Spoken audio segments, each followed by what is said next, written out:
In this video, we explore an ancient Chinese tradition whose followers seek immortality and strive to go with the flow, exerting as little effort as possible. Here are 10 fascinating facts about Taoism. Taoism originated in ancient China around the 4th century BCE. Its core ideas and principles may have existed earlier, but they were systematized by the philosopher Laozi. Most historians believe Laozi was not a real person but a legendary figure. The texts attributed to him were likely written by different authors over time. According to legend, Laozi worked as a librarian and keeper of the imperial archives, an educated and wise man. He eventually decided to leave his position and live as a hermit in the mountains. At the border, a guard recognized him and asked him to write down his teachings before leaving the country. Laozi agreed and wrote the Tao Te Ching, one of Taoism's 2 foundational texts. After completing the book, he disappeared into the mountains. His fate remains unknown, and the legend is silent about how long he lived or when he died. It is said that Laozi was born with long gray hair and a beard, which is why he was called Laozi, meaning old master, but Taoism's development didn't end there. Another important Taoist teacher was Zhuangzi, who lived around the same time as Laozi. He wrote a book named after himself, Zhuangzi, which contains fables, humorous stories, and parables. These stories illustrate Taoist ideas, such as the belief that change is the only constant in the universe. Nothing is permanent, and we must embrace change with an open heart. Taoism is one of the 3 major Chinese religions, along with Confucianism and Buddhism. These systems have influenced one another over centuries and often coexist in Chinese culture. China also has ancient folk traditions that involve worship of spirits, nature, and ancestors, which have influenced Taoism and other philosophies.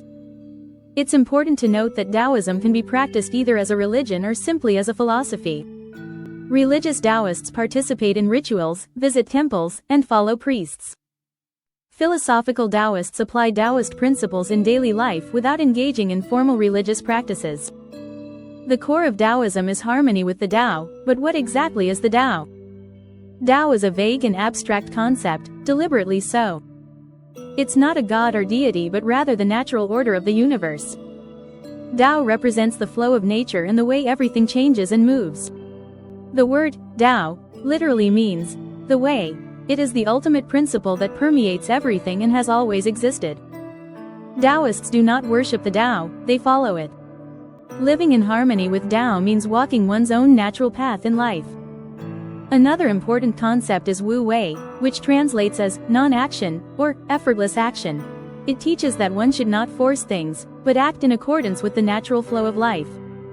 Instead of struggling against obstacles, Taoists believe in allowing events to unfold naturally. True action, they say, should be spontaneous and require minimal energy. Any effort that contradicts the Tao is believed to lead to suffering and misfortune. Which brings us to the question, does Taoism believe in gods? Yes, Taoism has a rich pantheon of deities. The most important is the deified Laozi, who achieved immortality and became a god. Another is the Jade Emperor, ruler of the heavens, and Pangu, the creator of the world. Pangu's role is relatively minor in Taoist cosmology. He created the world and then vanished. Taoism also includes countless minor deities. There are gods for alchemists, miners, rice fields, wind, fire, rain, even laziness and corruption. Some families even have their own household gods. In this way, Taoism resembles Shintoism, where deities often originate from historical figures. Taoist sacred texts include the Tao Te Ching and the Zhuangzi. The former contains 81 poetic chapters on Taoist principles and virtues. The Zhuangzi features philosophical stories and parables. Both texts are equally revered by Taoists. Taoist temples follow traditional Chinese architectural styles. However, temples are not essential, many Taoists practice without visiting them. The most recognized Taoist symbol is the Yin and Yang. It represents the dynamic balance of opposites, light and dark, hot and cold, hard and soft. These opposing forces are in constant motion, endlessly replacing one another. Each depends on the other. There can be no light without darkness. A person's task is to find harmony between these forces. The modern yin-yang symbol shows black and white fish, but older versions depicted hills, with one side in sunlight and the other in shadow. Taoism also includes a set of practices known as Taoist alchemy, aimed at achieving physical immortality. There are two branches, external and internal alchemy. External alchemy involved creating elixirs from minerals like gold, mercury, and arsenic. Ancient Taoists believed minerals were eternal, unlike organic substances that decay. Some texts claim these elixirs could extend life for hundreds of years. True immortality, however, supposedly required non-organic compounds, with gold being the most prized. The alchemist Zhe Hong, who lived in the 4th century CE, wrote that an immortality elixir required gold worth 400,000 coins. He couldn't afford the ingredients and never tested his recipe.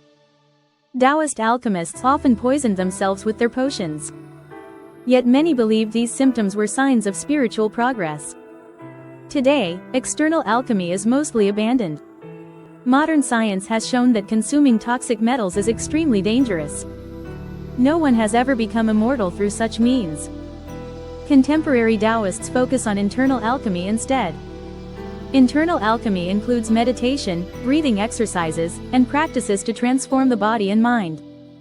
Some interpret ancient recipes as metaphors for inner energies, not literal substances. Gold, mercury, and sulfur are thought to represent spiritual elements within the body. Practitioners aim to mix these energies internally, enhancing longevity. Controlling emotions and preserving vital energy, or qi, is central to internal alchemy. Taoists believe that bodily fluids contain qi, so they try to retain them. Even spitting is discouraged, as it wastes energy. Men are taught to avoid ejaculation during sex to conserve their life force. Practitioners believe that following these principles can lead to the formation of a spiritual embryo in the lower abdomen. After 9 months, this embryo supposedly ascends through the crown of the head, granting a new, immortal body. Taoist sexual practices have gained attention in recent years. Taoists view sex as sacred, capable of boosting health and prolonging life. The key idea is to avoid ejaculation, as semen is believed to contain vital qi. This is done by training specific pelvic muscles or applying pressure to key points. Ancient Taoists believed that during orgasm, retained energy would rise to nourish the brain. Modern science, however, warns that such practices may harm male health and offer no proven benefits. Unlike men, women are thought not to lose energy during orgasm. Instead, their pleasure is said to enhance their partner's vitality.